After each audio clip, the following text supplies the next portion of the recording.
राहुल गांधी की सियासत पर बीजेपी का तंज, पूछा केरल में किसानों के साथ क्यों नहीं खड़े हुए राहुल, वहां एपीएमसी क्यों नहीं है।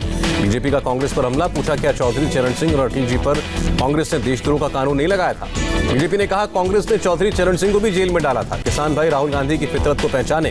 बीजेपी ने कहा सिर्फ मोदी सरकार किसानों के लिए संवेदनशील, कांग्रेस चौधरी चरण सिंह की तरह किसानों को धोखा दे सकती है। बीजेपी ने मोदी सरकार के काम गिनाए, कहा इस सरकार ने अभूतपूर्व काम किए। बीजेपी ने कहा राहुल भारत की जमीन पर चीन के कब्जे की बात करते हैं, ये कब्जा कांग्रेस के जमाने का है। राहुल गांधी को केंद्रीय मंत्री प्रकाश जावड़ेकर ने खुली डिबेट की चुनौती दी, कहा किसानों के लिए कांग्रेस की अनदेखी साबित करूंगा। जावड़ेकर बोले कांग्रेस ने सस्ते अनाज के लिए किसान को हमेशा गरीब बनाए रखा। स्वामीनाथन कमेटी की रिपोर्ट कांग्रेस ने स्वीकार नहीं की। जावड़ेकर ने कहा कांग्रेस कर्ज माफी जैसे झुंझुने दिखाती थी। जावड़ेकर ने कहा कांग्रेस ने किसानों के बदले बैंकों को 53,000 करोड़ की कर्ज माफी दी। मोदी सरकार के पास किसानों के लिए 7 लाख करोड़ की योजना है, अब तक 1,20,000 करोड़ दिए जा चुके हैं। संसद सत्र पर बोले जावड़ेकर कांग्रेस सेशन बुलाने पर करती है शोर शराबा, संवाद से ही चलता है लोकतंत्र। कृषि मंत्री ने राहुल पर निशाना लगाया, कहा किसानों की चिंता होती तो यूपीए सरकार में कृषि सुधार के लिए काम करते। कृषि मंत्री बोले कांग्रेस भी राहुल गांधी को कभी गंभीरता से नहीं लेती। कृषि मंत्री ने कांग्रेस पर निशाना लगाते हुए कहा कि कांग्रेस का चरित्र ही किसान विरोधी है। बागपत के किसान मजदूर संघ ने तोमर से मुलाकात की, कानूनों को लेकर समर्थन किया। मीटिंग के बाद तोमर का बयान, किसान प्रतिनिधि दबाव में न आए। किसान सेना के 21 सदस्य कृषि मंत्री से मिले। बैठक के बाद बोले तोमर कुछ अच्छा करने चलो तो बाधाएं आती हैं। प्रधानमंत्री के आरोपों पर विपक्षी दलों ने जताई नाराजगी, कहा प्रधानमंत्री का आरोप हास्यास्पद है। विपक्षी दलों पर प्रधानमंत्री मोदी नए कृषि कानूनों पर राजनीतिक फायदे के लिए किसानों से झूठ बोलने का लगाते हैं आरोप।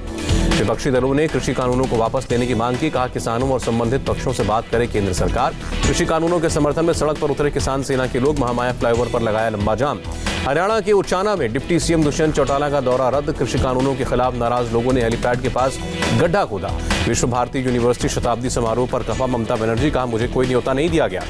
ममता ने बंगाल के अपमान का आरोप लगाया, कहा इंच इंच का हिसाब चाहिए, बिना हिसाब लिए 1 इंच जमीन नहीं छोड़ूंगी। अमर्त्य सेन विवाद पर बोली ममता बनर्जी, बीजेपी की विचारधारा नहीं मानते इसलिए विरोध किया जा रहा है। विश्व भारती यूनिवर्सिटी विवाद पर बोले बंगाल के गवर्नर, क्रिकेट में हर गेंद नहीं खेली जाती।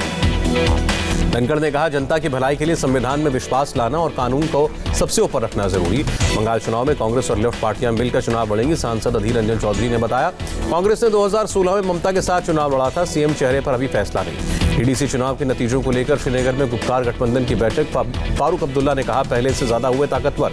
पूर्व मंत्री सज्जाद लोन ने सवाल उठाया चुनाव शांतिपूर्ण हुआ तो लोग हिरासत में क्यों हैं। आम आदमी पार्टी नेता राघव चड्ढा का इल्जाम, दिल्ली जल बोर्ड में बीजेपी के गुंडों ने तोड़फोड़ की। शुक्रवार को संसद में अटल जी की मूर्ति पर होगा माल्यार्पण, अटल जी के नाम एक किताब का प्रधानमंत्री विमोचन करेंगे। 26 दिसंबर को प्रधानमंत्री वर्चुअली लॉन्च करेंगे जय सेहत योजना, जम्मू कश्मीर के लोगों को मिलेगा लाभ। 28 दिसंबर को दिल्ली को पीएम की देंगे सौगात। 37 किलोमीटर लंबी लाइन पर ड्राइवरलेस ट्रेन सेवा की शुरुआत होगी। 25 से 28 तक दीव के दौरे पर रहेंगे राष्ट्रपति रामनाथ कोविंद, दीव किले का दौरा करेंगे। 1 जनवरी 2021 से हर गाड़ी के लिए फास्टैग अनिवार्य, केंद्रीय मंत्री नितिन गडकरी ने ऐलान किया। नेपाल में जारी सियासी संकट के बीच भारत में नेपाल के राजदूत ने सेना प्रमुख MM नरवणे से मुलाकात की। जम्मू कश्मीर के अवंतीपोरा में पुलिस की कार्रवाई, एक मकान से प्रतिबंधित यूनिफॉर्म मिली। सोपोर में SSB कैंप पर आतंकियों ने ग्रेनेड फेंका, एक जवान घायल, इलाके को घेरा गया। पुंछ के कृष्णा घाटी सेक्टर में पाकिस्तान ने सीजफायर वायलेशन किया, रिहायशी इलाके में शेलिंग। दिल्ली सरकार को हाईकोर्ट से फटकार, कहा जुर्माना लगाने से पहले लोगों को ईंधन स्टिकर लगाने का समय देना चाहिए। नई दिल्ली गोल्फ लिंक मामले में पुलिस की कार्रवाई, 66 करोड़ की धोखाधड़ी में 2 शख्स गिरफ्तार। दिल्ली में शादी के बाद जबरन धन परिवर्तन का मामला, पुलिस ने आरोपी को गिरफ्तार किया। लव लाइक्स ऐप के जरिए धोखाधड़ी का मामला सामने आया, 7 गिरफ्तार, 30 बैंक खाते जब्त। दिल्ली में ट्रांसप्लांट के लिए अब सुपरफास्ट होगी हार्ट डिलीवरी, पुलिस ने बनाया ग्रीन कॉरिडोर। दिल्ली के लोगों को सांसद गौतम गंभीर के फाउंडेशन का तोहफा, गांधीनगर में जन रसोई की शुरुआत, केवल 1 रुपए में मिलेगा खाना। प्रयागराज में बाहुबली अतीक अहमद के गुर्गे पर कार्रवाई, 500 गज में बने मकान पर चला बुलडोजर। आंध्र प्रदेश में ईडी की कार्रवाई, एग्री गोल्ड पॉन्जी फ्रॉड मामले में 4109 करोड़ की संपत्ति जब्त। आंध्र प्रदेश के अनंतपुर में YSRCP और TDP कार्यकर्ताओं में झड़प, गाड़ियों में तोड़फोड़, कई घायल। केरल गोल्ड स्मगलिंग केस में ईडी की कार्रवाई, 1 करोड़ 85 लाख की संपत्ति जब्त। देश भर में बीते 24 घंटे में कोरोना से 24,712 लोग संक्रमित, 312 की मौत। 24 घंटे में 30,000 से ज्यादा लोग रिकवर, अब तक 96 लाख से ज्यादा लोग ठीक हुए। देश भर में कोरोना के 2,83,000 से ज्यादा एक्टिव केस। बुधवार को देश में 10,39,000 से ज्यादा लोगों का कोरोना टेस्ट किया गया। सरकार से संसदीय बोर्ड की मांग, जापान ओलंपिक्स में जाने वाले खिलाड़ियों को पहले वैक्सीन मिले। 24 घंटे में दिल्ली में दर्ज किए गए कोरोना के 1063 नए केस, 37 की मौत। दिल्ली में कोरोना के कुल 6,20,000 मामले, मौत का आंकड़ा 10,384। दिल्ली में सफाई कर्मचारियों को नहीं मिला है 4 महीने से वेतन, PIL दाखिल करेगा कर्मचारी आयोग। महाराष्ट्र में एक दिन में 3,580 केस आए, 89 लोगों की मौत। मुंबई में 24 घंटे में 643 कोरोना केस मिले, 12 की मौत हुई।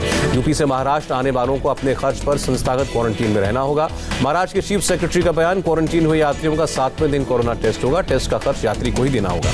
पुणे में 4 जनवरी से खुलेंगे 9वीं से 12वीं तक के स्कूल, एसओपीज का पालन होगा। दिल्ली में क्वारंटीन से भागी महिला आंध्रा के राजामुंद्री पहुंची, 21 दिसंबर को यूके से दिल्ली आई थी महिला। कर्नाटक के शिमोगा में यूके से आए एक ही परिवार के 4 लोग कोरोना संक्रमित पाए गए, सभी को क्वारंटीन किया गया। एयर इंडिया एक्सप्रेस ने बयान जारी करके कहा, विदेश से कर्नाटक आने वाले यात्रियों के पास होना चाहिए RT-PCR report. Air India express के मुताबिक यात्रा शुरू होने से 72 घंटे के बीच ही होनी चाहिए RT-PCR रिपोर्ट, नहीं तो आगमन पर होगी जांच। केरल में कोरोना के 5,177 नए मामले, एक्टिव केस 63,000 के ऊपर। आंध्र प्रदेश में बीते 24 घंटे में कोरोना के 357 नए केस, 4 लोगों की मौत। उत्तर प्रदेश में 24 घंटे में 1,166 नए केस आए, 1,183 मरीज डिस्चार्ज हुए। यूपी में कोरोना से रिकवरी रेट बढ़कर 95.75% हुआ। राज्य में कोरोना के 16,299 एक्टिव मामले। ब्रिटेन में कोरोना वायरस के नए स्वरूप मिलने के बाद सीएम योगी आदित्यनाथ ने अधिकारियों के साथ बैठक की।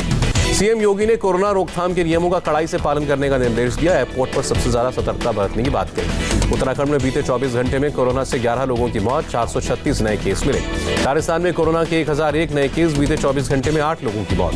एमपी के लोगों को पुलिस की चेतावनी, कॉल या मैसेज से कोरोना वैक्सीन के लिए नाम दर्ज कराने की फर्जी पेशकश न करें।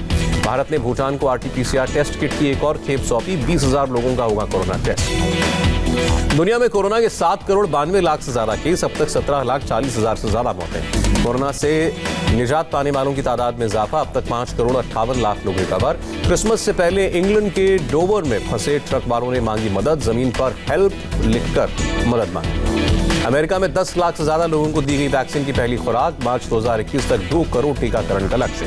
कोरोना वायरस टीकाकरण में चीन भी पीछे नहीं, दक्षिण प्रांत में 1,80,000 का टीकाकरण हुआ। कोरोना वायरस प्रतिबंधों की वजह से चीन में फंसे भारतीय और अमेरिकी नाविक, चीन सरकार ने सहायता पहुंचाने का दावा किया। सर्बिया में सबसे पहले वहां के प्रधानमंत्री ने कोरोना का टीका लगाया, कहा पूरी तरह सुरक्षित है कोरोना वैक्सीन। थाईलैंड में कोरोना केसेस में तेजी से बढ़ोतरी, प्रधानमंत्री ने कहा लॉकडाउन नहीं लगेगा। इजराइल में तीसरी बार लगा 14 दिन का राष्ट्रीय लॉकडाउन, कोरोना केस बढ़ने की वजह से फैसला। धरती के आखिरी छोर तक पहुंच गया कोरोना वायरस, अंटार्कटिका में चिली के रिसर्च सेंटर में 36 पॉजिटिव केस।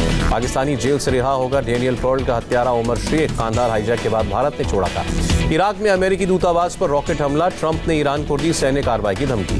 ट्रंप ने वोटों का इस्तेमाल किया, अमेरिकी रक्षा विधेयक को चीन और रूस के लिए तोहफा बताते हुए रोका। चीन की सबसे बड़ी कंपनी अलीबाबा ग्रुप की मुश्किलें बढ़ी, एकाधिकार मामले में चीन सरकार ने दिए जांच के आदेश।